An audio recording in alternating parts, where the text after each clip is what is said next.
This is a Film Stories original podcast. Love this podcast? Support this show through the Acast supporter feature. It's up to you how much you give, and there's no regular commitment. Just hit the link in the show description to support now. This episode is brought to you by Progressive Insurance. Do you ever think about switching insurance companies to see if you could save some cash? Progressive makes it easy to see if you could save when you bundle your home and auto policies. Try it at Progressive.com. Progressive Casualty Insurance Company and Affiliates. Potential savings will vary, not available in all states. My dad works in B2B marketing. He came by my school for career day and said he was a big ROAS man. Then he told everyone how much he loved calculating his return on ad spend. My friends still laugh at me to this day. Not everyone gets B2B, but with LinkedIn, you'll be able to reach people who do. Get a $100 credit on your next ad campaign. Go to linkedin.com/results to claim your credit. That's linkedin.com/results. Terms and conditions apply. LinkedIn, the place to be, to be. Acast powers the world's best podcasts. Here's a show that we recommend. Welcome back to Two Judgy Girls. I'm Mary from the Bay. And I'm Courtney from LA. TJG is the podcast where we spill all the tea on your favorite reality TV shows, celebrity gossip, and everything in between. We're here to bring you our unfiltered opinions, hilarious commentary, and plenty of laughs along the way. We're two SDSU Delta Gamma sisters with a microphone and a whole lot of opinions. Each week, we dive headfirst into the wild world of reality television, from Bravo to all the trash TV you could want. We break down the drama, dissect the latest scandals, and share our thoughts on everything from the jaw-dropping moments to the embarrassing antics. But that's not all. We're not here to just gossip. We're here to connect with you, the jurors, and share our love of all things pop culture. Whether we're dishing on the latest celebrity breakups, discussing our favorite guilty pleasure movies, or sharing embarrassing stories from our own lives, we promise to keep it real, keep it fun, and keep you coming back for more. Come judge with us. Acast helps creators launch, grow, and monetize their podcasts everywhere. Acast.com.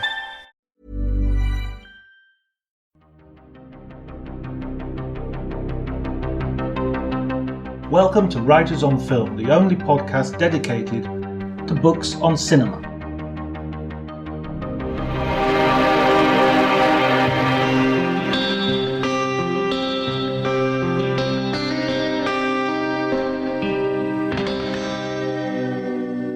Hello, my name is John Bleasdale. I'm a writer and critic, and today I'm talking to Jay Glennie. Jay is the author and publisher of a series of beautiful large format books documenting the making of some classic films. The Deer Hunter, Performance, Raging Bull and Trainspotting have all had the treatment, which includes exclusive interviews with the stars and filmmakers and beautiful, often unseen before, photographs. If you like the episode, please remember to like, share and spread the word. You can also follow me on Twitter at Dr. Jonty, DRJONTY.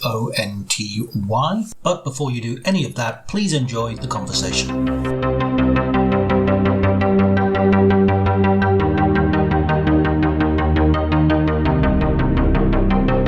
We came out and we had a fantastic response. They're big, large format editions. It's something that my buddy and I, we set up, Coattails, purely because I took the Deer Hunter idea to a few publishers and they diluted it so much. I believe I'd spoken to Marion Rosenberg, who's the executive producer on Deer Hunter, and she'd given me this huge cachet of post-production material. And Bob and I had met at that stage and he'd offered to open up his archives.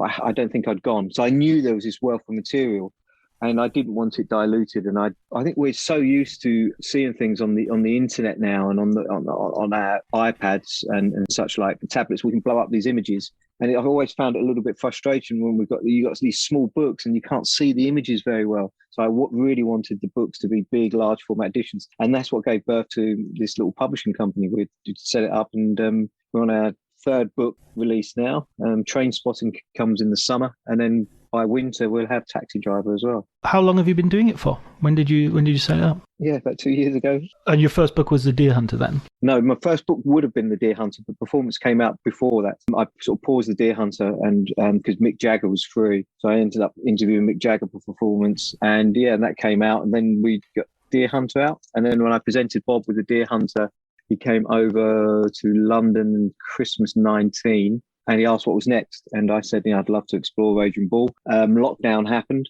I rang him, I texted him and said, look, Bob, I'm going to start now. And he gave me the green light. And so that was my sort of lockdown baby whilst writing Trainspotting as well. Having read Performance and The Raging Bull, it's amazing the amount of people that you've been able to talk to. Yeah, John, stupidly, anybody setting out on a first-hand oral account, I think we need our senses looked at, because in no way would you assume that you could get hold of these people. But I didn't really want to see myself in the book. So that was the first port of call. I really wanted to make sure that the people, the participants, main participants were there. But what's really exciting as well is to find people that not many people have interviewed. In the Gloria Norris book, in the Raging Bull book, I found a lady called Gloria Norris, and she transcribed the screenplay that Bob and Martin made their own in St. Martin. And she referred to some images she'd taken. And I asked her, you haven't got your iPhone there, you can just see them. And she sent them through. And those are the images of the guys on the beach in the Hawaiian shirt with the pina coladas. And I'd never seen those images before, so they had to be in the book. And then Bob referred to his training video. So I managed to get some screenshots of his training video. And these things, when you find these things, they're heaven. So those alongside the participants, I just think it's key for those guys to come on board. But you've set yourself up for a fool to believe that they are going to come on board. But when they do, it's a dream. With Raging Bull, I had an email from Bob on the Monday morning. Jay, are you free now? I need to talk to you ASAP. And no matter how close you feel you are with somebody or a relationship you built up, that those kind of emails are always a little bit, oh my word, this doesn't sound good. He called and he'd spoken to Joe the night before, and I'd had 3, maybe 4 no's from Joe's people. He doesn't do interviews. And I didn't push, but I just periodically I'd send them an update, just a little nudge, so they could see how the project was growing. And the same answer came back. And then Bob obviously spoke to him and said, look, this guy's quite trustworthy, come on board. And he said yes. And it was a great interview. I thoroughly enjoyed it. I mean, the first couple of, I don't think I'm speaking out of turn now, but the first couple of questions were batted back with a straight bat, almost yes, no, which is obviously not going to translate in a book. Right. Instantly, I was thinking on my feet, and I gave him the question and the answer to the next couple of questions. Yeah, that's right. That did happen. Yeah, you're right. And before we knew it, we were almost like you and I now, with conversational, just chatting away, and it was marvellous. His PA ended up bringing me back and saying how much he'd enjoyed it. I mean, to get Pesci on board was just key. And I mean, as you say, you read the book, and his little insights, I think, are wonderful. Well, exactly, because he's such, Raging Bull, you've obviously got Martin Scorsese, who's one of the better, he's one of those directors who's really available to lots of different people. So you can sort of hear his thoughts. And he writes himself. But someone like Joe Pesci, that's a real, that you hit gold there. Yes. Through nothing from my side of things. It's all wonderful. Robert De Niro opened up that door. Yeah, there's a quite wonderful quote for Joe in the book. He says, Raging Bull gave me my life. And he's under no doubts that it did. And it certainly gave him his career. I don't know about a life. Both Pesci and De Niro have reputations as being quite recalcitrant and difficult to interview as well. But you obviously had established a relationship first with Bob De Niro and then afterwards with Joe. How did you first meet and get involved in that way? It's simply by writing away. I sent an email over to his representatives. It was just laying out who I'd spoken to on The Deer Hunter, what my intentions were, how the book was going to be a celebration. I only wanted to know about the film and its making of. And that I still remember the email coming back in, John, and I actually spoke to the screen. Really? He's going to do it. And it was, his team are going to set you up on a call. We'll give you some dates. Enjoy. And they did. And we did. It was remarkable. I think I've never put makeup on Bob. I've never put a microphone on Bob. I've never put a camera on Bob. I've never put a light on Bob. It's just literally we're just sitting there chatting.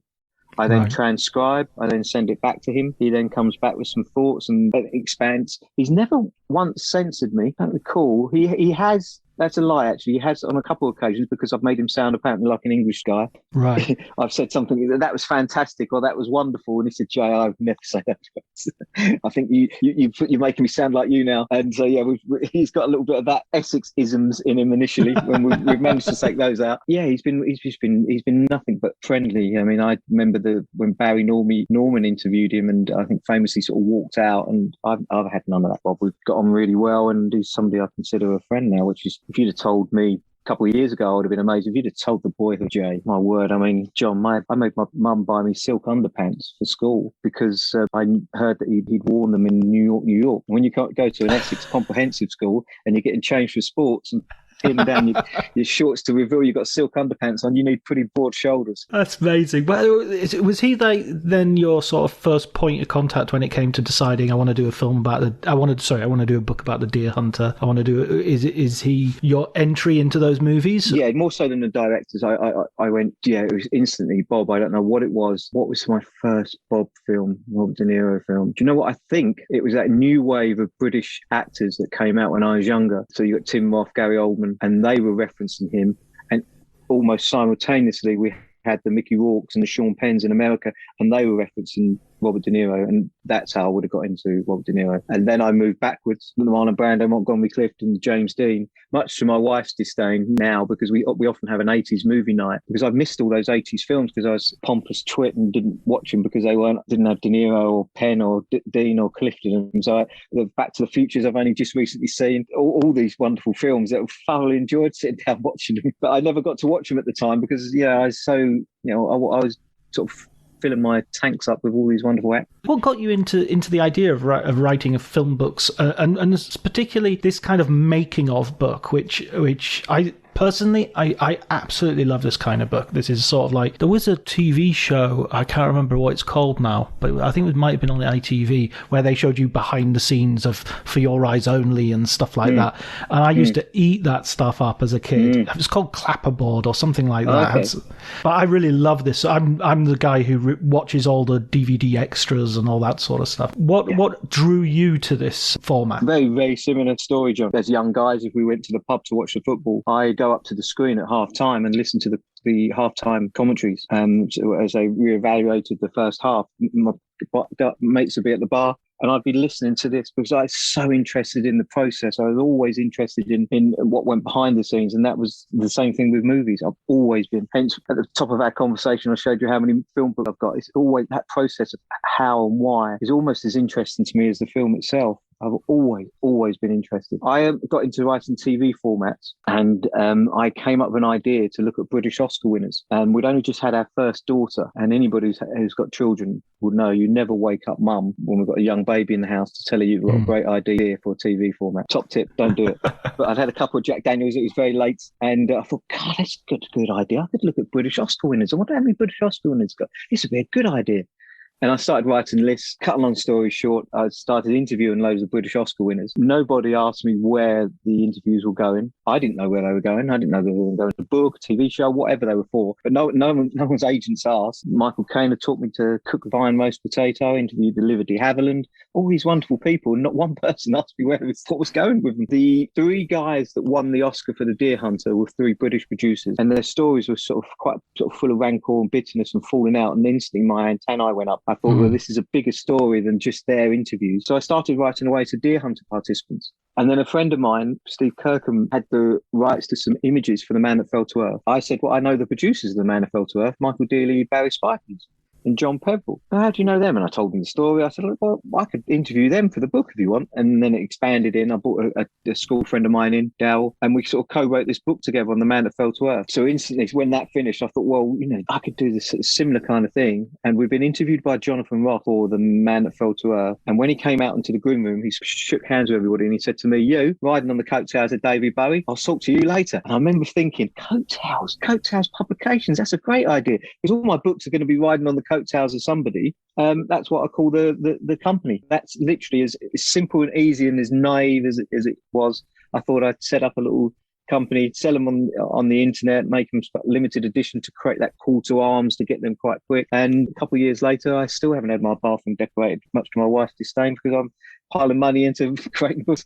build it and they will come philosophy. Yeah, I had an older brother. I shared a bedroom with my late older brother, Bob, and he sort of punk was sort of just finishing and the new wave was starting. So it's that sort of punk mentality, really, that I grew up with. We had loads of our school friends were in bands and have since made great careers. And you thought, well, why not? Why can't I give it a go? Let me give it a go. And if you don't ask, you'll never know. So it's that philosophy, really. Then the Man That Fell to Earth book, I'd interviewed Nick Rowe. Whilst I was there, I took along some questions, John, and I very, very, very rarely have questions when I'm interviewing people. I've done enough research. I know exactly where I want to go, but I'd love to see the conversation grow. An old friend of mine was a journalist, and he told me to have your questions. By all means, have your questions, but your second question, ignore your second question until you know you've finished with the first one, because that first answer could take you on another journey. Too often, people are already asking the second question before the first question's been answered, and you never know where that first question is going to be answered and what journey you're going to take. I broke that little rule. I took a load of questions along for Nick Rowe, and on the first question I asked him, it was probably a half hour. He hadn't answered the question.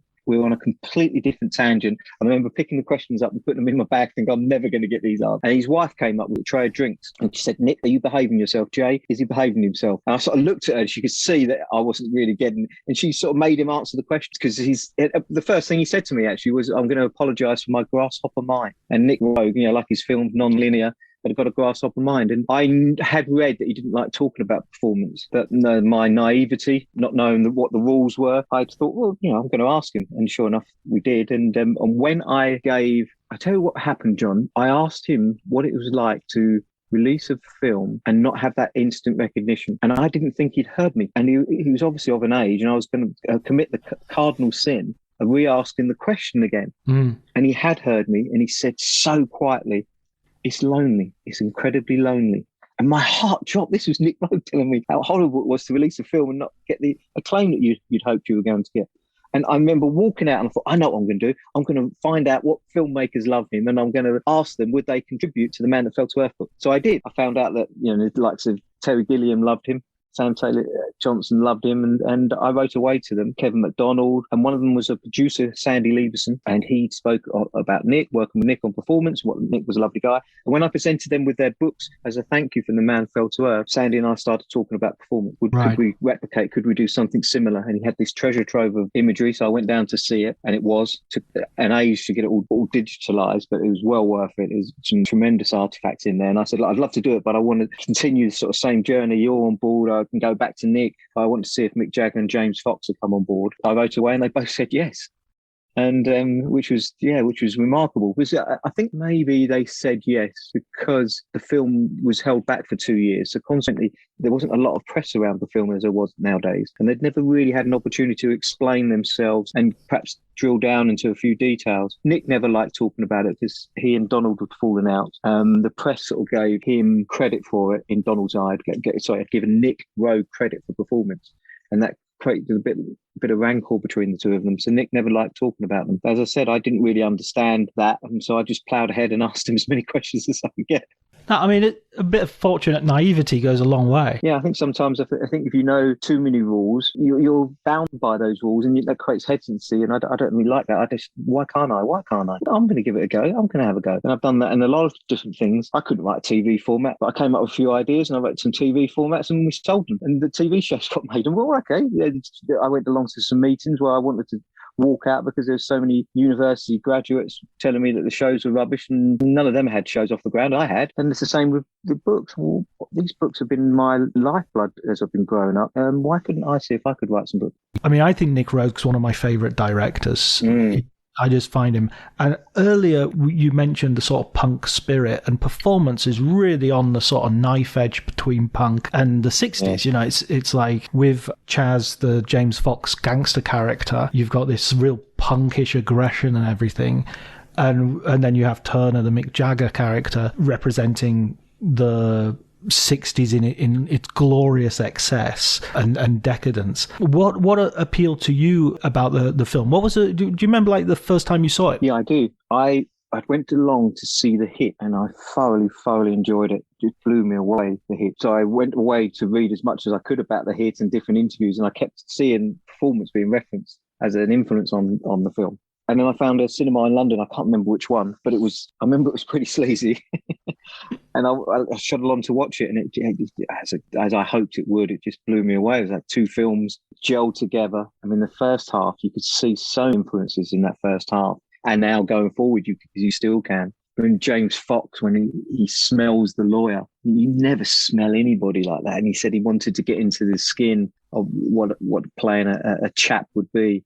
And you could smell that coming out. And then obviously the soundtrack, I remember walking along the high street afterwards, I heard nothing like the soundtrack. And this is 20 years later, 15, 20 years later. That's what I wanted to try and achieve with the performance book, to that energy and what that brought to me is hopefully trying to bring that across in the book.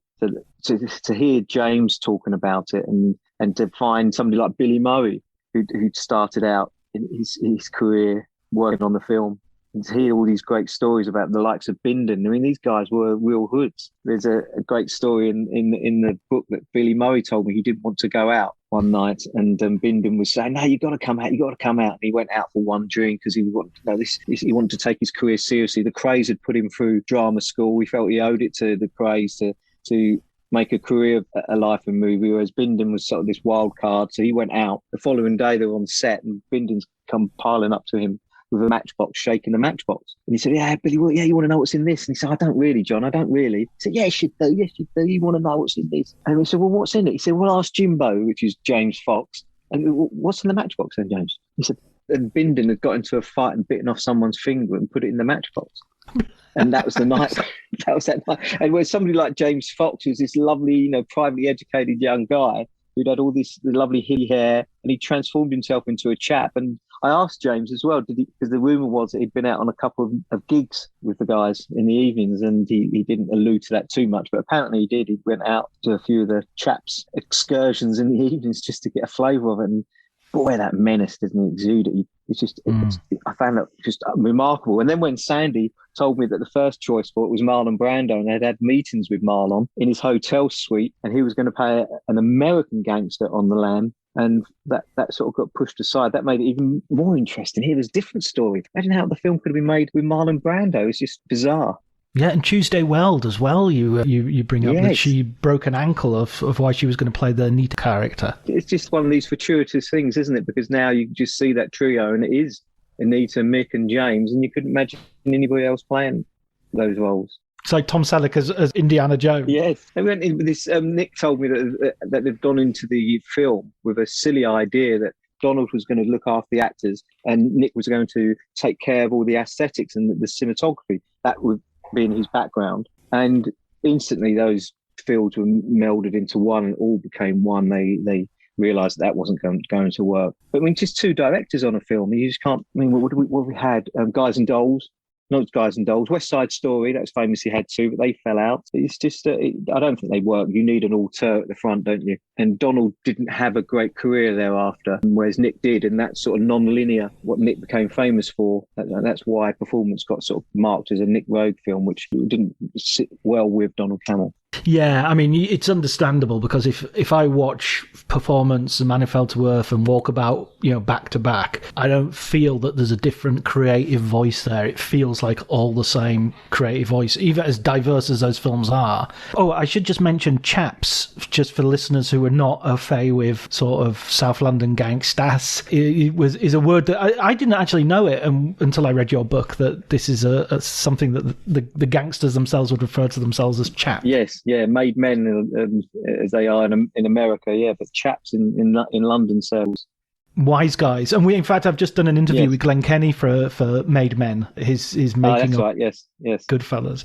In a sense, this sort of convergence with the life of crime and the muse, the inspiration for the story, and the people telling the story itself, it sort of seems to be all one with this kind of slightly punkish aesthetic of let's film this on location, let's do this without the studio really knowing too much about it, and let's just get it on. There's a sort of like, going back to what we said earlier, it's a DIY aesthetic, isn't it? Yes, yeah. And then bizarrely, they didn't release the film for 2 years. And I interviewed the studio head, and Ken Hyman, and he said, no, I wasn't averse to taking risks. He'd helped Lolita get off the ground. He said, but this just wasn't where I wanted to take the studio at that time. So they sat on it for 2 years. And when I asked Mick that question, he said, well, what did they read? What did they not look at the script? And they literally didn't. All they saw was Mick Jagger, Rolling Stones album. Boom, and they saw that avenue. And at the time, London was sort of the epicenter of these 60s style films. And they thought they were getting a Hard Day's Night with a Rolling Stones soundtrack. I mean, could it think of anything further from a Hard Day's Night than performance? It's the same, but they thought Blade Runner was going to be Star Wars, didn't they? They thought, oh, we got Han Solo being a detective. What could possibly go wrong? The idea that they don't read the script, I think, is fairly widely acknowledged. You would think they would, but also I feel that watching performance and Rogue's films generally, the idea that there was this sort of time of British filmmakers like Rogue and Ken Russell that were really pushing the boundaries of what you could do. I mean, from another point of view, I'm not surprised they didn't release it. You know what I mean? It's not an easy film to sell. No. And in the event that the Rolling Stones album never materialized, I had one song with Mick. So that never materialized. And it's not a gangster film. It's not a rock opera style film, is it? It's where do we send to it? Borges and amalgamated identities. It's just a cluster, isn't it? It could only ever been dreamt up and written in the 60s. Stroke 70s, but it's got that 60s vibe to it, and it could only ever have been dreamt up then. It was just bizarre. It works. Yeah, absolutely. And to be honest, I watched a lot of those films from the 60s which were supposed to be capturing the zeitgeist, and I mean, most of them are kind of unwatchable now. If you watch something like Candy or you know, they're just those Peter Sellers comedies that were Magic Christian and stuff like that. They're just unwatchable. They're just boring, really dull. Yes, we went on a little bit of a promo tour with the book and had quite a few screenings and talks and Q&As, and God, does it still work now? And different audiences. Some of my friends hadn't seen it and they came along, and so they were watching it for the first time, and it was wonderful afterwards to look at their faces. And I know, you don't have to tell me. They were like, what the bloody hell have we just seen? And it's wonderful to see that push. I don't think there's sort of filmmakers like Nick anymore. I mean, one of the reasons that I've ended up working on the Trainspotting book was because Irvine Welsh had written a play with Dean Kavanagh on two East End gangsters auditioning for the film Performance, and it was being shown at the Edinburgh Festival. So I quickly messaged a chum of mine, Ken, who produced Phil. I said, you couldn't introduce me to Irvine Welsh, could you? I'm just about to release Performance and he's doing this play. He said, yeah, sure, man, I'll set it up. Irvine and I spoke, and he said, let's shoot up to Edinburgh to see the play. So I flew up there to see the play. We got on really well, and we'd carried on emailing and messaging each other during the interim period. And I said, come on, 25th anniversary of Trainspotting, could you introduce me to Danny in the big, large format book? And Danny's response was, the guy's done a book about performance. What's not to like? Set up with me. And I went along to see Danny, and it was hard initially to get him to talk about Trainspotting because all he wanted to talk about was Nick. Absolutely loves Nick Rogue. I mean, and you can see that in his films. Oh yeah, I think there's definitely sort of like a legacy that has gone from performance into British cinema and beyond. I mean, I think Jonathan Glazer, Under the Skin, and Sexy Beast, are really roguish, if I could say.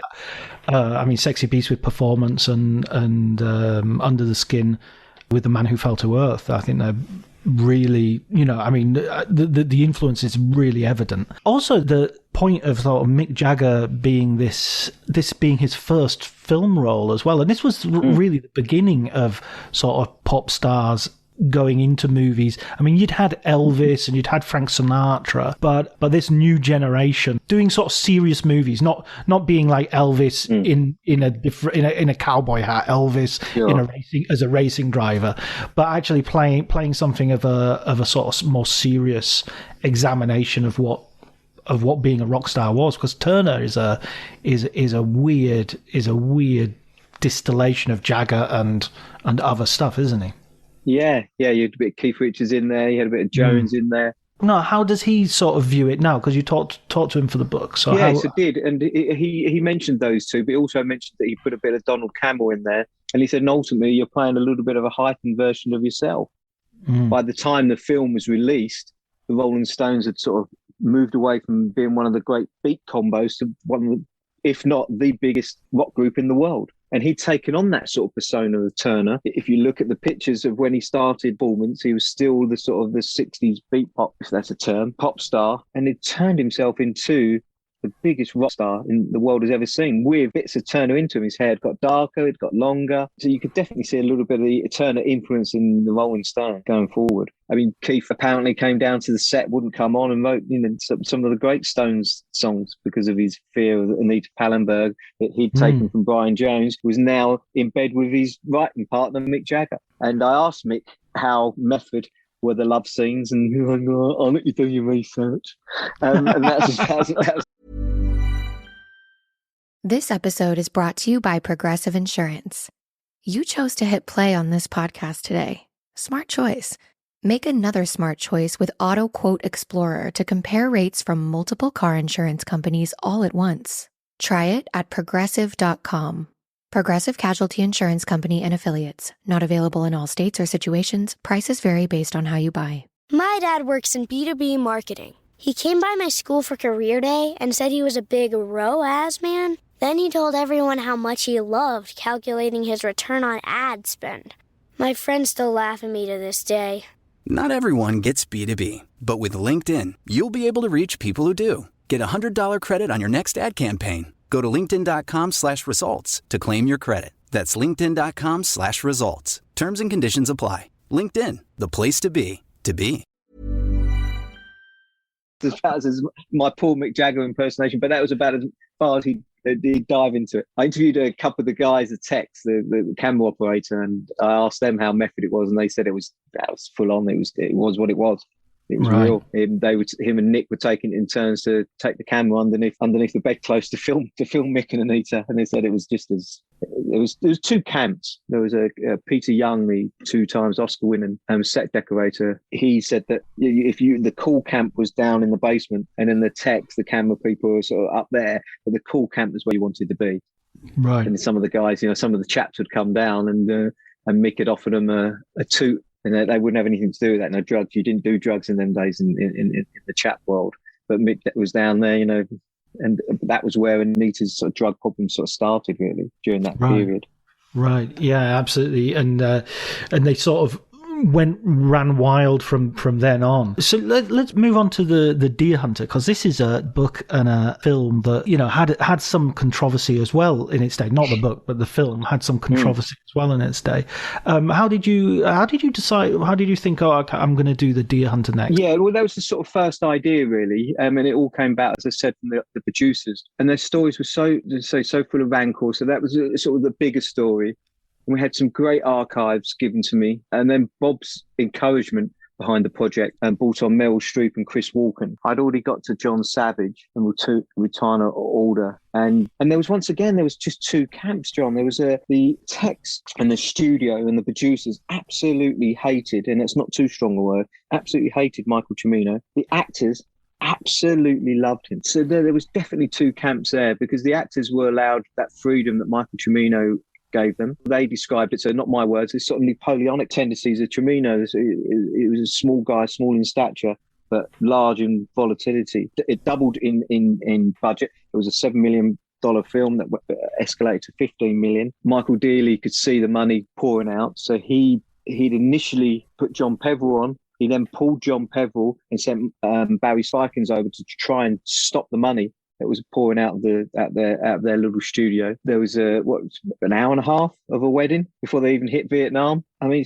you just couldn't it doesn't make any sense. But now, and Michael Dealey still doesn't think it makes any sense, which always baffled me. The guy won a Best Picture Oscar. You'd think that afterwards I hated Cimino, I still don't like him, but boy, did he deliver the goods on the film. So there was that controversy from that side, and then there was the controversy that Cimino had lied and said that he was a Vietnam vet when he wasn't. There was the whole Tet Offensive, and he flicked that in the film that made the Viet Cong look like the barbaric people. So there was that. Jane Fonda famously came out against it. She also had her own Vietnam film at the time, Coming Home. Famously, she came out against it and never hadn't seen it. And to this day, I don't think she's ever seen it. Right. So because of the right-wing tendencies of the film. So there was all that flavour, all that was going on whilst I was writing the film and discovering more about it. Naively again, it didn't detract from the film to me. I still think it's a wonderful film. I think Bob's performance in it is stunning, and Chris Walken is just stunning. In a sense, Cimino's career was that sort of Heaven's Gate, Deer Hunter, both huge films, both expensive, both going way over budget, but one just happens to hit that zeitgeist at the right moment, and the other one's a big Western that nobody wants. He delivered a film on time, on budget. The star was happy in Thunderbolt and Lightfoot. Clint Eastwood was more than happy. So he had that going into the Deer Hunter. So there was nothing to really cause any suspicions that it was anything other than he purported to be. He claimed he'd written the script, but what in my writing and investigation, I found out that he'd actually co-written it. But then further into the investigation, Joanne Corelli, who was Michael's sort of gatekeeper, for want of a horrible description, she opened up his archives and she showed me that he did in fact write the synopsis before he'd even met his co-writer. So there's loads of things that I unearthed from that, but there was no getting away from the fact that Michael Dearly took exception to the fact that Cimino, in his way, wheedled his way into getting a producer's credit alongside a writing credit and alongside a director's credit. So that rankled. But before the Deer Hunter had even won the Oscars, Joanne Corelli had taken Heaven's Gate to United Artists, and they could see that this film, Deer Hunter, it just blew them away. So they knew this guy was going to be hot. So they offered him a yes to Heaven's Gate. He offered it to Barry Spikins, and Barry Spikins turned it down. And then the film then wins all those Oscars, and him 2 Oscars. So he was literally the hottest kid on the block. And yeah, brilliant. Let's just give him Heaven's Gate. Fast forward to Raging Bull, my next book. The reason that was made and helped get made was because the studio was so concentrated on Heaven's Gate that Raging Bull managed to slip under the radar. No one had even come to the set. It was never previewed because of Heaven's Gate. So for me, there's this sort of yin and yang thing going on. Heaven's Gate keeps popping up in the stories. He was, when I asked Bob the question, he said that he could have handled his success better. And that's something we see in Hollywood, that the sort of quick bloom success is a really hard thing to do and keep a lid on. You look at some of the great actors and people that perhaps you and I admired over the years. Lots of them, you mentioned Harrison Ford and Blade Runner. His career took age to kick off, didn't it? It really did. It wasn't, he was fixing a house up, and George Lucas famously gave him the carpenter the role in Star Wars. I think sometimes when you get it too quick, and that's perhaps what happened to Cimino. I mean, I haven't seen it, but Steven Soderbergh did a recut of Heaven's Gate, and apparently that's meant to be really good. And I think that will be really evaluated now, Heaven's Gate, and seen as not being the debacle that it was. I mean, people like, I got Jeff Bridges to, the book was being skewed a little bit, John, initially, to being a sort of anti-Michael Cimino diatribe. And I'd read about that too often. There's so much rubbish spoken about Michael Cimino. I didn't want my book, let somebody else go and write another book. I didn't want my book to be this sort of anti-Cimino thing going on. I wanted it to be about the Deer Hunter. In the event, I took some of that away from some of the tech guys that had told me. But before I'd taken it away, I got in touch with Jeff Bridges to come on board, because I knew that Jeff loved Michael, to see if he'd talk to me. And it ended up being the afterward to the book. And it's... Oh man, I absolutely loved doing that. It was the fondness that he had mirrored Bob, John Savage, Chris Walken, mirrored their memories of working with Michael Cimino. They absolutely loved him. It's so funny that in a way that you could have had the double director for something like Heaven's Gate or Deer Hunter, that he would be great with the actors and let somebody else go and deal with the crew and the more technical side. Yeah, that would have been great, wouldn't it? Yes, yeah.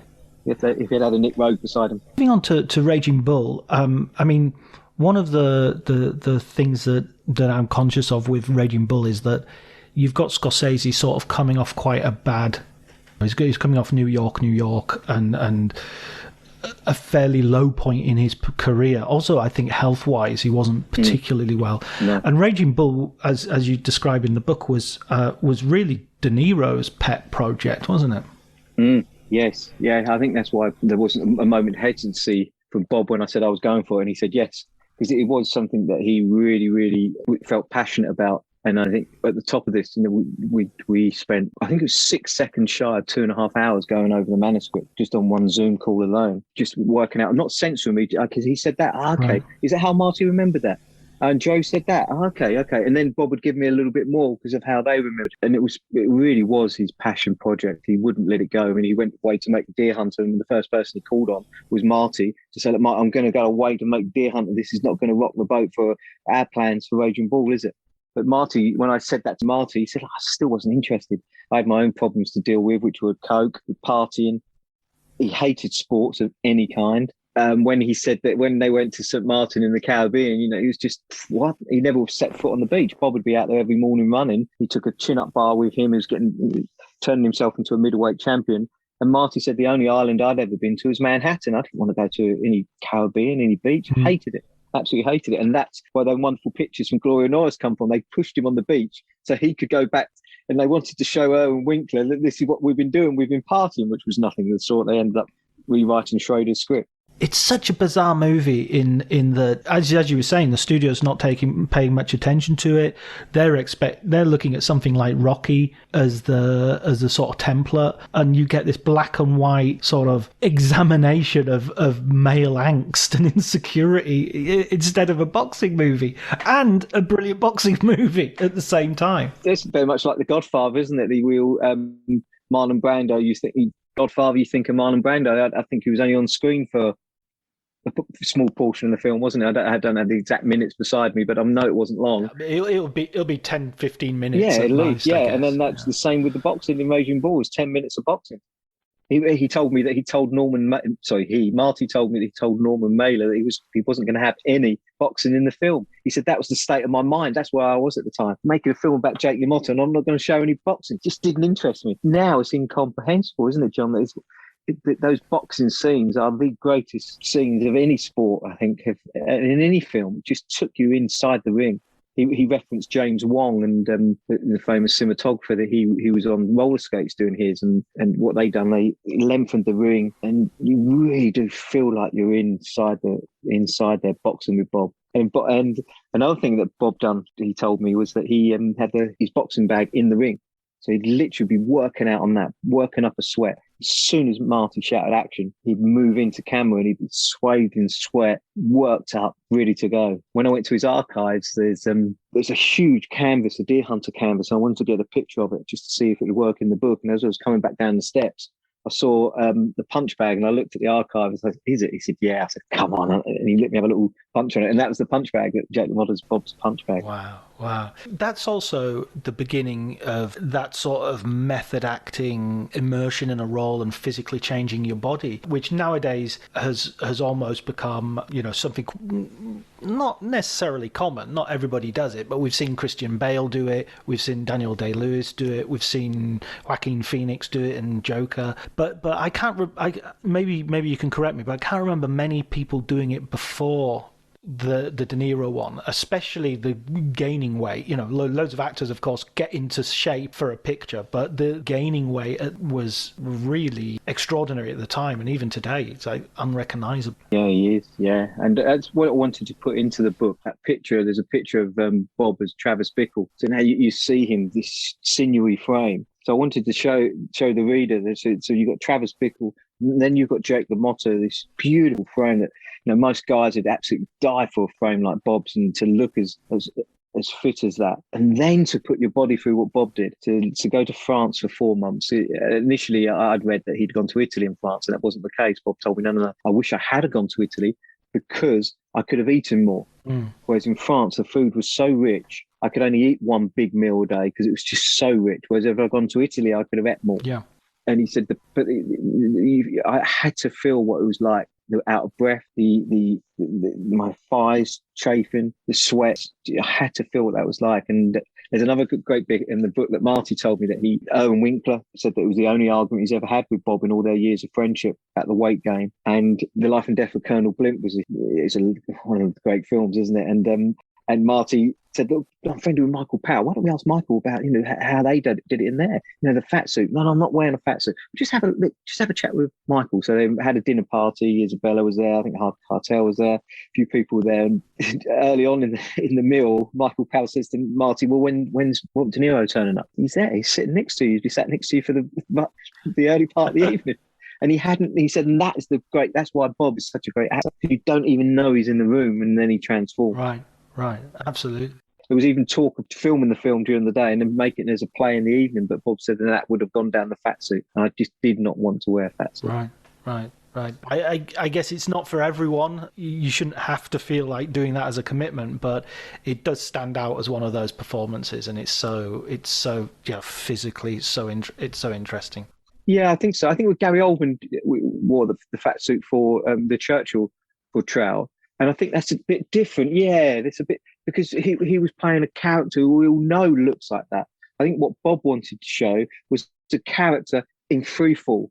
And the only way he could do that is to show just how out of shape he was. The first time he'd ever saw Jake LaMotta in the flesh was prior to sort of Raging Bull coming onto into his vision as a film. He'd seen him working as a bouncer outside of a club, and he thought, that's Jake LaMotta. And he said instantly, I thought, God, look how out of shape he was. That's interesting, which is just how Bob's mind works. It's amazing when you sit there chatting away to him, and he's so humble. He never looks on it like that. And you can see me shaking my head when we've spoken. To me, it's just remarkable that his attention to detail I just think he's just my hero, John. Just his cinematic hero. I read an interview with Daniel Day-Lewis about this sort of, why do you go to this extent and everything? And he was saying, because I'm really curious. So if somebody says you're going to play a tailor, I'm like, oh, brilliant! I've always wanted to know how to make clothes, and it's sort of. He was downplaying it, but I think that's that level of curiosity in that moment in De Niro's career goes all the way through his performances. He's just constantly researching the character and doing as much as he can to give as convincing a performance as possible. You've got Trainspotting coming up. When's that? Yes, that's almost finished. Right. We're hoping that will be out in the summer. I meet up with Andrew McDonald the week after next just to go over different parts of the archive. I just did a couple of interviews today with some of the Empire team at the time, because they really championed the film. I've got just to follow up with both Ewans and Robert Carlyle just on a couple of things. But yeah, I'm virtually there. And then evenings are spent back into the world of Robert De Niro with Taxi Driver. Right, and when is that due? Well, I'm hoping that we might be able to, with a fair wind on time-wise, we might be able to get that out for the end of the year. Taxi Driver's such an amazing film. Yes, it is. Yeah, it is. And it still works. He's still astonished. He was working on 1900 at the time and went down to the American Air Base, started talking to people from the district of Travis Bickle, and came back and started driving a cab. And I was talking to Marty about it, actually, on one of our Raging Bull chats, and he said it was true that a guy did get in Bob's cab. And he'd already won the Oscar for The Godfather, and said to him, "Oh, bloody hell, Bob, things are that bad of you." No, I'm doing this research. And no, Bob, you don't have to be embarrassed to me. And gave him a tip, a healthy tip. It was Jake LaMotta. Yeah, exactly. Yeah, but they earn no money for these films, John. Absolutely not a penny. I've interviewed Michael Phillips, the producer of Taxi Driver, and they interviewed a guy last night, Phil Goldfarb, who's the sort of the executive producer on behalf of Columbia. And these guys were doing it for next to nothing. Bob could have a small fortune after The Godfather. Yeah. He was so committed to the stories that he and Marty wanted to make. And that to me is just really intriguing to dive into those worlds. These guys are artists, and to me, it's just now I'm in there. I really want to make sure that we look at these films and we honour them. And then Travis Bickle and the performance of Travis Bickle and the performance of Robert De Niro's Travis Bickle, should I say, is one that I can't wait to dive into. I've already got a plethora of material and been messaging Bob different things. It's going to be another great time. Are you going to get contact with all the other cast members and everything you've got access to? Well, I've written away to them all. Yes, I've had a couple come back and say yes already. And then we'll see. Yeah, if hopefully with Bob's encouragement, they come on board. I think once he shows them what we've done with Raging Bull and with Deer Hunter, you can see that I'm not after the salacious gossip. I'm not after anything other than the film. The making of films in that era especially seems to be something of an adventure in itself anyway. It seems to be less corporate and there's much more spontaneity and it's kind of more risk. Do you think that's true? No, I do. And it's bizarre because we talked about performance made away from studio pressure. The pressure came afterwards.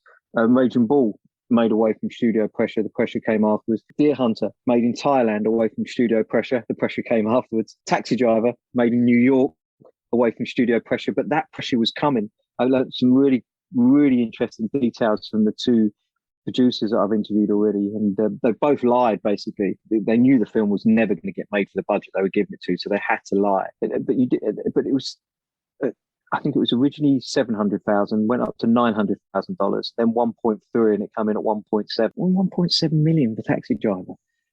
Just forget it. It's just one of the all-time classic films, and they made it for that money. It's just phenomenal. But then Michael Phillips, absolutely thoroughly enjoyed chatting to him and getting to know him over the last few weeks. What a story. He was working in the money market, married Julia Phillips.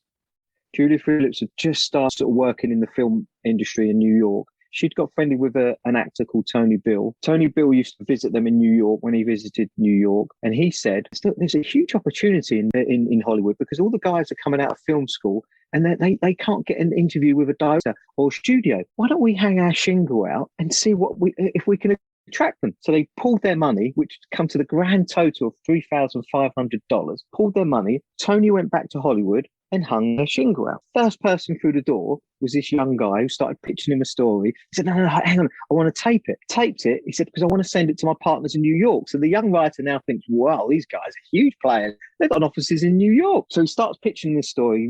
They really love it. And they say to him, well, can you actually write? And he said, yeah, I can. You can have a look at my theses, my school theses. So they looked at that, they loved it, and they optioned that. So they optioned two things. The school theses, they got off the ground. And within 2 weeks, Donald Sutherland and Jane Fonda were starring in it, called Steelyard Blues. It happened to bomb. But in the interim time, Julia Phillips and Michael Phillips started renting this house on the beach next to Brian De Palma. Brian De Palma's playing chess with this young writer, Paul Schrader, gave him the script to Taxi Driver. Brian said, well, I don't know for me, but I tell him, Michael Phillips might be up for this. Walked down the beach, gave it to Michael Phillips. Michael Phillips said it just hit him like a thunderbolt. He said, had to have it, so he optioned that. In that interim time, this young writer, David Ward, the film that he pitched was The Sting. They then won the Oscar for The Sting Best Picture. This is from a guy that had never stepped foot on a film set until a couple of years previous. They won the Best Picture Oscar. Their fourth film was a film that the young filmmaker couldn't get off the ground, Close Encounters of the Third Kind. I mean, if that doesn't show you can have a go at things in life, then nothing. Build it and they will go. I mean, unbelievable, isn't it? What a story. I mean, Michael could see how energized I was after our chat. You know, you and I have loved films for all of our life. It's just, they're the stories I absolutely love. Absolutely love. Yeah, it's amazing. It's amazing. And I think your books really capture that. They really capture the energy that goes behind making the films, and I love the arguments. Thank you, John. That means a lot. Yeah, no, it's. I mean, I know Deer Hunter and Raging Bull and Performance really well, and I was learning loads of new stuff in there, and that's thank you, John. That's really very kind. No, it's amazing. It's amazing. I wanted to ask you though about your inspiration as well as a recommendation of a film book that has inspired you in the past. Oh, right. Oh my word, these are the questions you hate. I'm looking at a pile of books sitting in front of me, and all of them I take to a desert island. The Big Goodbye, Chinatown, Sam Weston's recent one. 5 Came Back, another recent one, Mark Harris, beautiful. A. Scott Bird's Goldwyn, it's just one of the great biographies, as is Kevin Brownlow's David Lean's. The absolute stunning biography. Frank Capra's the name above the title. Montgomery Clift, Patricia Boswell. 2, I'm going to have 2, but 1 I'm going to have to make a decision on. 2 would be Conversations with Wilder, with Cameron Crowe, because I absolutely love Billy Wilder. And Cameron Crowe's book I thought was just stunning. And it's not something I normally, the question answer thing I wanted to get away from in my books. But I absolutely love Cameron's book. And one day I will meet him and write him an email and just say how much I love his book. But perhaps the book that had the biggest, I absolutely love, and I've read so many times. I've been to see the stage play. I used to do a lot of running when I was younger and listen to it on my headphones. It's this one, The Kid Stays in the Picture, Robert Evans. Absolutely love it. I love his voice. I love his story. I love the fact that he had that punk attitude. I love the fact that before he'd even produced a film, he was head of a film studio. I just love everything about Robert Evans. Everything that was wrong or right. I just think The Kid Stays in the Picture to me. Who needs facts when you've got myths and made up stories like that? Absolutely a treasure trove. I'm sure most of the stories aren't true, but boy, do they make a great book and a great read.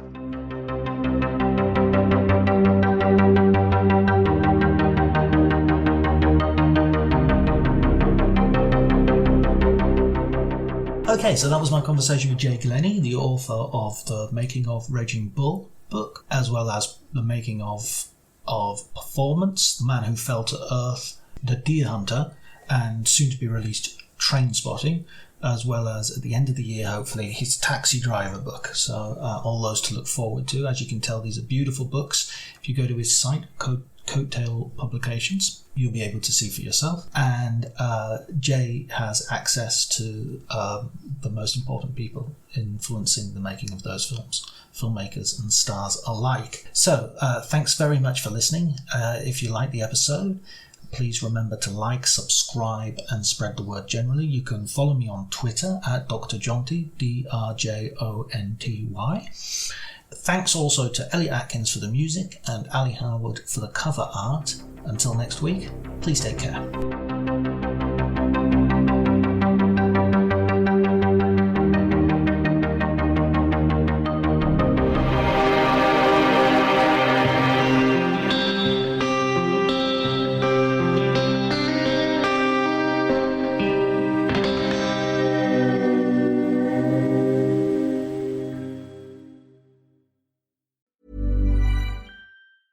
This episode is brought to you by Progressive Insurance. Fiscally responsible, financial geniuses, monetary magicians. These are things people say about drivers who switch their car insurance to Progressive and save hundreds. Visit Progressive.com to see if you could save. Progressive Casualty Insurance Company and Affiliates. Potential savings will vary, not available in all states or situations. My dad works in B2B marketing. He came by my school for career day and said he was a big ROAS man. Then he told everyone how much he loved calculating his return on ad spend. My friends still laugh at me to this day. Not everyone gets B2B, but with LinkedIn, you'll be able to reach people who do. Get a $100 credit on your next ad campaign. Go to linkedin.com/results to claim your credit. That's linkedin.com/results. Terms and conditions apply. LinkedIn, the place to be, to be. Acast powers the world's best podcasts. Here's a show that we recommend. Welcome back to Two Judgy Girls. I'm Mary from the Bay. And I'm Courtney from LA. TJG is the podcast where we spill all the tea on your favorite reality TV shows, celebrity gossip, and everything in between. We're here to bring you our unfiltered opinions, hilarious commentary, and plenty of laughs along the way. We're two SDSU Delta Gamma sisters with a microphone and a whole lot of opinions. Each week, we dive headfirst into the wild world of reality television, from Bravo to all the trash TV you could want. We break down the drama, dissect the latest scandals, and share our thoughts on everything from the jaw-dropping moments to the embarrassing antics. But that's not all. We're not here to just gossip. We're here to connect with you, the jurors, and share our love of all things pop culture. Whether we're dishing on the latest celebrity breakups, discussing our favorite guilty pleasure movies, or sharing embarrassing stories from our own lives, we promise to keep it real, keep it fun, and keep you coming back for more. Come judge with us. Acast helps creators launch, grow, and monetize their podcasts everywhere. Acast.com.